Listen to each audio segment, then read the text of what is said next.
하나님 말씀 누가복음 15장 11절에서 32절, 누가복음 15장 11절에서 32절, 신약성경 122페이지입니다. 우리 합독은 15장 20절에서 24절까지만 합독합니다. 20절입니다.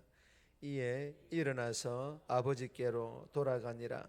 아직도 거리가 먼데 아버지가 그를 보고 측은히 여겨 달려가 목을 안고 입을 맞추니 아들이 이르되 아버지, 내가 하늘과 아버지께 죄를 지었사오니 지금부터는 아버지의 아들이라 일컬음을 감당하지 못하겠나 하나, 아버지는 종들에게 이르되 제일 좋은 옷을 내어다가 입히고 손에 가락지를 끼우고 발에 심을 씻기라.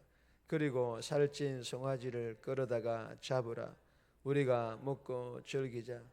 이 내 아들은 죽었다가 다시 살아났으며 내가 잃었다가 다시 얻었노라 하니 그들이 즐거워하더라. 아멘. 오늘 본문의 제목은 잃어버린 두 아들 이야기. 잃어버린 두 아들 이야기. 오늘 본문은 집 나갔다가 다시 돌아온 탕자, 즉 작은 아들을 아버지가 환대하자 그 모습을 본 큰 아들이 분개합니다. 그러나 아버지의 사랑은 큰 아들이 오해한 것처럼 탕자, 즉 작은 아들을 더 사랑한 것이 아니라 이 두 아들을 동일하게 사랑하였다라는 그런 내용의 본문입니다.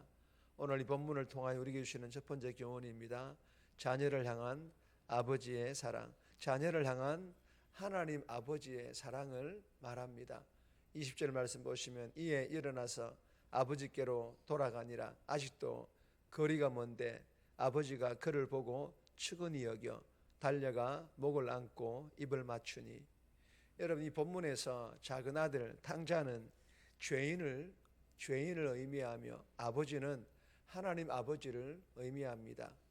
여러분, 아버지는 집을 떠난 탕자, 즉 작은 아들이 집을 나간 날은 알지만 그러나 집으로 돌아오는 날은 전혀 모르고 있었습니다.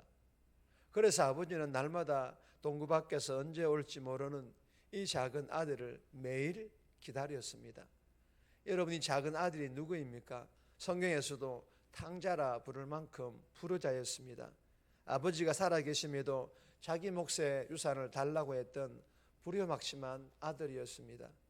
그렇게 유산을 들고 곧바로 아버지 곁을 떠나갔던 그런 불효막심한 아들, 뭐가 그리워서 그렇게 날마다 기다린 것일까요? 이유는 그냥 자식이었기 때문입니다. 작은 아들이었기 때문입니다.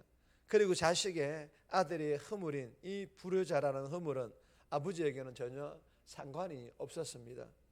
단지 자식이라는, 아들이라는 그 이유만으로 사랑하였기 때문에 그렇게 아버지의 마음을 아프게 했음에도 날마다 기다렸던 것입니다. 여러분, 이것이 불효자식을 향한 아버지의 사랑의 마음이며 이는 연약하여 죄를 지은 성도를 향한 하나님 아버지의 변함없는 그 사랑의 마음을 의미합니다. 그리고 아버지는 오늘도 변함없이 동구 밖에서 언제 올지 모르는 작은 아들을 기다리고 있는데 아직도 거리가 먼데, 옛날 성경에는 상거가 먼데, 여러분, 이 말씀은 보통 사람들 같은 경우에는 누구인지 전혀 알아보지 못하는 그런 거리를 말합니다. 그런데 아버지는 누구인지를 단번에 알아보았습니다. 여러분, 어떻게 알 수 있었습니까? 시력이 좋아서일까요? 아닙니다. 아버지가 거리가 멀었음에도 단번에 알 수 있었던 이유도 마찬가지였습니다. 집 나간 불효 자식이었음에도 변함없이 사랑하는 작은 아들이었기 때문입니다. 그리고 이러한 아버지의 사랑의 마음을 확실하게 확인시켜준 행위가 달려가 기다리지 않았다라는 것입니다.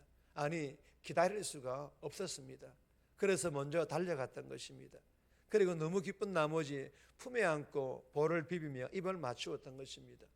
여러분, 아버지의 행위를 통하여 우리에게 주시는 영적인 의미가 무엇입니까? 하나님 아버지의 기다림, 받아들임이 죄인의 회개보다 앞서고 있음을 보여주십니다.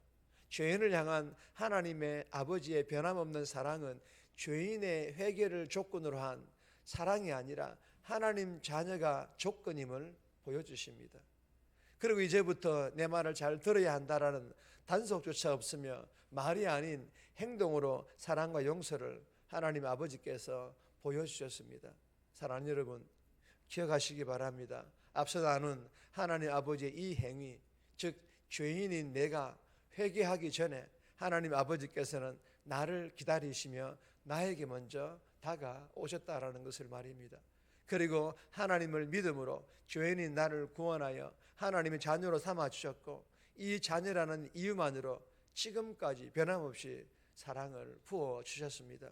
믿으시는 분은 아멘 하시기 바랍니다. 그렇다면 오늘 하루 내가 어떤 삶을 살아야 할까요?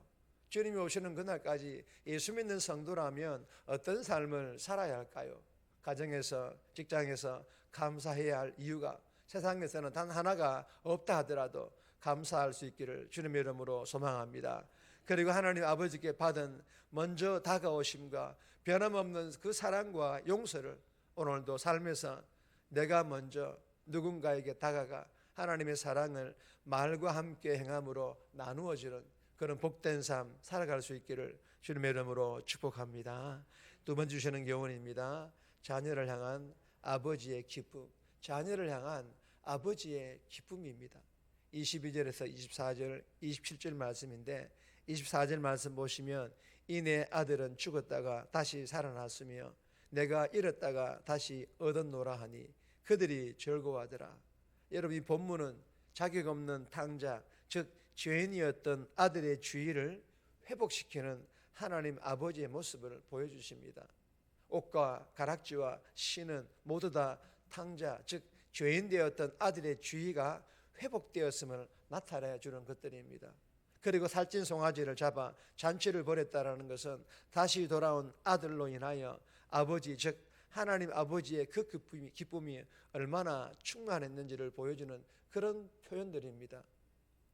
99마리와 한 마리 잃어버린 양을 동일하게 사랑했던, 그리고 그 양들을 찾아냈던 그 기쁨과 동일한 교훈입니다. 여러분, 과거 우리들도 본문의 탕자와 같이 이미 죽었고 이미 잃어버렸으며 그리고 흑암의 권세 아래 빼앗겼던 죄의 종들이었지 않았습니까? 그런데 하나님께서 그런 우리를, 나를 다시 찾아내셨고 다시 건져내셔서 하나님 나라로 옮기셨을 뿐만 아니라 탕자, 즉 죄인에서 하나님의 아들로 주의를 회복시켜 주신 줄 믿으시기를 바랍니다. 그리고 이제는 연약하여 죄를 지어도 죄의 삭은 사망인데도 단지 하나님의 자녀라는 이유만으로, 물론 반드시 회개해야 하지만 하나님께서는 어떻게든 회복시켜 주시려고 하는 마음은 우리의 회개보다 먼저이며 조건 없이 변함없이 사랑하는 것이 먼저였습니다. 여러분, 첫 번째 교훈과 비슷한 교훈입니다. 오늘도 삶에서 하나님께 받은 사랑 감사하며 나누는 삶 살았으면 좋겠습니다. 특별히 너무 기뻐서 잔치를 여실 만큼, 그렇게 하나님께서 기뻐하신 것만큼은 우리가 못하겠지만 그럼에도 불구하고 오늘 하루 기뻐했으면 좋겠습니다. 상황과 환경적으로 여러 가지 쉽지 않지만 그럼에도 주님과 함께하는 삶 기뻐했으면 좋겠습니다. 오늘 하루 미소 잃지 않고 기쁨 넘치는 그런 복된 삶 살아갈 수 있기를 주님의 이름으로 소망합니다. 세 번째 주시는 교훈입니다. 하나님의 사랑에 평생 감사하라. 하나님의 사랑에 평생 감사해야 할 것을 우리에게 교훈합니다. 18절에서 21절, 25절에서 30절까지인데 본문은 따로 읽지 않겠습니다. 여러분, 이 본문은 집 밖에 있던 탕자와 집 안에 있던 탕자, 큰아들이죠. 서로 모습이 대비되고 있습니다. 작은 아들은 아버지 집을 떠나 자신의 욕망을 따라 허비하는 인생을 살았다면, 큰아들은 아버지 집 안에 있었지만 계산된 순종을 하며 아들이 아닌 종으로서 인생을 살았습니다. 즉 둘 다 잃어버린 아들이었다라는 것입니다. 그러나 작은 아들은 돌이켜 회개했고 반면에 큰아들은 동생에 대한 아버지의 환대를 못마땅하게 여겼습니다. 여러분, 회심한 세리와 죄인의 모습과 그리고 이들을 환대하는 예수님의 모습을 못마땅하게 여기는 바리새인과 서기관들의 모습이지 않습니까?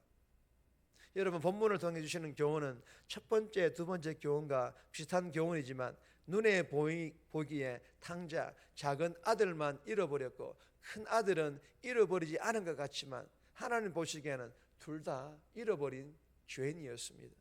그러나 여러분, 둘 다 잃어버렸지만 결국 하나님께로부터 둘 다 사랑받습니다. 여러분 기억하시기 바랍니다.